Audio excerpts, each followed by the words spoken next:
అన్ని వర్గాల్లోని పేద వర్గానికి చెందిన ప్రతి ఒక్కరికి సంక్షేమ ఫలాలు అందించే కృషి చేస్తానని ఎమ్మెల్యే గండ్రా సత్యనారాయణరావు అన్నారు. భూపాలపల్లి జిల్లా కేంద్రంలోని మంజూర్ నగర్లో రెడ్డి సంక్షేమ సంఘ జిల్లా అధ్యక్షులు బీళ్ల రాజిరెడ్డి అధ్యక్షతన ఏర్పాటు చేసిన రెడ్డి కుటుంబాల ఆత్మీయ సమ్మేళనం కార్యక్రమానికి ముఖ్య అతిథిగా హాజరయ్యారు. ఈ సందర్భంగా రెడ్డి సంక్షేమ సంఘం 2025వ క్యాలెండర్ను ఆవిష్కరించారు.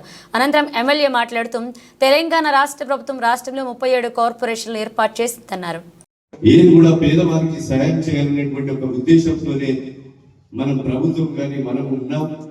అదేవిధంగా మన యొక్క శాసనసభ్యునిగా కూడా రెడ్డి కులస్తులలో పేదలు మీ దృష్టికి వచ్చిన నాకు లిస్టులు ఇస్తే ఇళ్ల స్థలాలలో ఇందిరమ్మ ఇండ్లు తప్పకుండా ప్రతి గ్రామంలో మీకు ఇవ్వడం కూడా జరుగుతుందని కూడా ఈ సందర్భంగా తెలియజేస్తున్నా.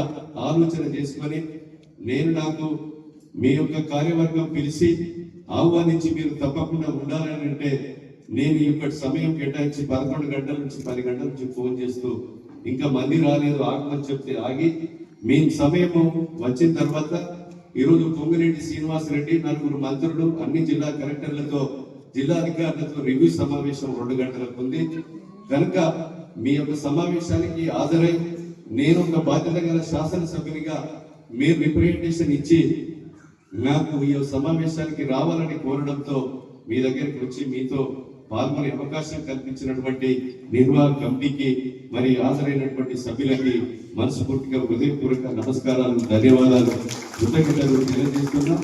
దాన్ని ఏమన్నా అన్యాదా భావిస్తే మనం ఏం చేయలేం. దానికి మనము ఈరోజు మీరు మన బాధ్యత గల శాసనసభ్యునిగా ఈరోజు పేద వర్గానికి సంక్షేమ ఫలాలు అందే బాధ్యతగా నేను తీసుకుంటా.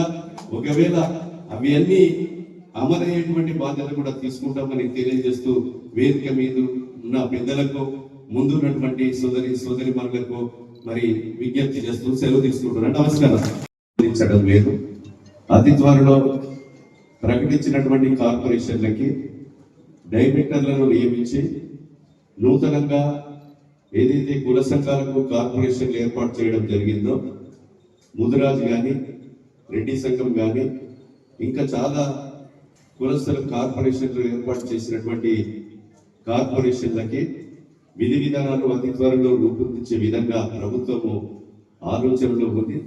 తప్పకుండా ఆ విధి విధానాలు రూపొందించడం జరుగుతుందని సందర్భంగా నేను తెలియజేస్తూ అన్ని కులాలలో కూడా అట్టడుగు అనగారిన పేదలు ఈరోజు చాలా కూలి చేసుకొని బతికేటువంటి వ్యక్తులు ప్రతి కులించి మనం పైకి తీసుకురావాల్సినటువంటి అవసరం ఉంది.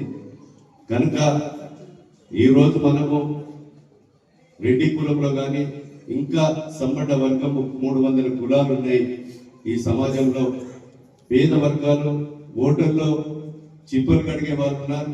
వెనుమ జాతినో, రెడ్డి జాతినో, బ్రాహ్మణ జాతినో, వైశ్య జాతినో అన్ని కులాలలో మరి రెక్కాడుతూనే మరి డొక్కాడేటువంటి పరిస్థితి ఉన్నటువంటి పేదలను గుర్తించి తప్పకుండా నా వంతు బాధ్యతగా కులాలకు అతీతంగా పేదలను గుర్తించి రాబోయేటువంటి రోజుల్లో సంక్షేమ ఫలాలు అందే విధంగా నేను ఈ నియోజకవర్గ శాసనసభ్యులుగా కృషి చేస్తానని మీకు ఈ సందర్భంగా